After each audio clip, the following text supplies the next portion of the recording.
Makakasama po natin ngayon sa studio si Ma'am Rowena Albaro at kasama po si Ma'am Milavic Albaro na isang PWD po. Siya po ay hindi nakakarinig at hindi rin po nakakapagsalita. At nais po nilang humingi ng tulong na mapa-DNA po yung naging anak po nito ni Ma'am Milavic dahil ito daw po ay, ang cause daw po nito ay siya po ay na-rape at nais na po nilang ma-file ang kaso sa korte.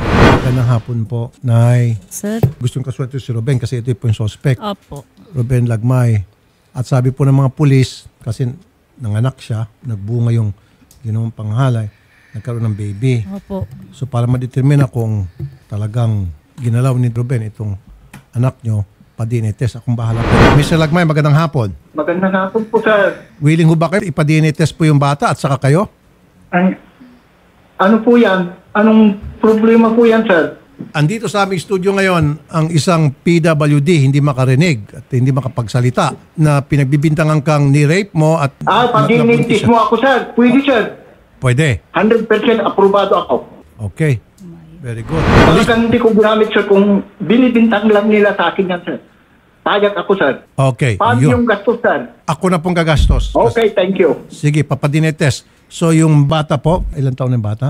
1 taon na po. Okay. So ipapadinetest natin yung bata, tapos ipapadinetest natin itong pinagbibintangan yung suspect na si Mr. Lagmay, doon magkaalamanan kung talagang anak niya yun.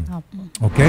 Lieutenant Sheila De Leon ng Alcala, Pangasinan, magandang hapon po. Magandang hapon po, sir. Okay. Ako na pong sasagot sa pagpapa-DNA test sa bata at saka dito sa pinagbibintangang si Mr. Lagmay ng tatay ng bata. And then, paglabas po ng result, then malalaman natin kung paano tayo magpo-proceed. Di po ba? Yes, sir. Yes, sir. So, ngayon po, hindi kayo makapag-file ng kaso kasi kailangan po talaga ng DNA test result.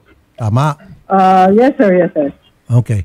Sige po, ipapa-DNA test ko muna ito silang dalawa. Total, willing naman po ito magpa-DNA test itong si voluntarily, si Mr. Lagmay. Dahil mapapahiya ako eh. Kaya nga po, Ano ang magkakalam. karapatan ko, sir? Pwede rin ako magreklamo, sir. Ganito po sir, first things first, kasi po kayo binibintangan. Kaya nga kinukuha namin yung Opo, sir, panig ako. ninyo, sinasabi niyo hindi totoo. Okay, pinasisinungalingan niyo po. Sinasabi po ako ng totoo dahil malakas ang loob ko na pati-titi.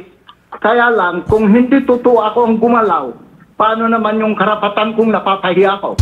Pwede ho kayo magsampa ng kaso laban dito sa nanay ng victim na siya pong lumapit sa amin. Opo, sir. Opo. Kaya nga po tinawag namin kayo para kunin yung panig para makapagsalita kayo at sasabihin nyo kung ano yung salubin ninyo tungkol dito sa binibintang sa inyo. Di po ba? Opo, sir. Opo. Thank you, sir. Thank you. Okay. At Matagal na nilang sinasabi sa akin yan, sir, na binuntis ko raw yung pipi na yan. Ang sabi ko sa katwiran ko noon, tatatlo kami magkakapatid, maski mamatay kaming tatlo. Hindi ko ipagpapalit yung kabastusan ko sa sinasabi nilang binuntis ko yung pipi na yan. sir, kapag lumitaw sa DNA test na negative, yan po yung mag-absuelto sa inyo. As Opo, simple sir. as Opo, that. sir. Now, Opo, ang tanong sir. ko po, isa na lamang, bakit ho kayo tinuturo na suspect? Bakit ho kayo pinagbibintangan sa dinamidaming mga lalaki dyan sa inyong lugar? Oo, sir. Ba't kayo Ang sabi pinagbibintangan? nila sa akin doon, sa mga auntie niya, dito sa kapitbahay niya, parang ako yatang, sa salitang Ilocano, sinusugsugan siya na akong ituturo. Okay, sige po. So, DNA Alam test mo, sir, tayo. yung salitang sinusugsugan sa Ilocano, hindi ko may salita sa Tagalog, sir. Sinususulan. Sinusulsulan. When, Opo, Manong? sir, na ako raw ang ituturo. Sige Kaya ang po. sabi ko ngayon, malakas ang loob ko na ako ang magsasalita ngayon na mag-dentist ako dahil Okay. alam ko na hindi ko talaga ginalaw. Okay. So, ito Pero po, sir. ang sinasabi ko ngayon, sir, Opo, ito, ang sir. karapatan ko naman na mapapahiya ako. Sir, sabi ko nga sa inyo, after 2 weeks, lalabas po yung resulta. Kapag lumitaw na negative, mapapahiya po sila. Mapapahiya Opo, sir. sila, maabsuelto ka. Oo. Okay, sir?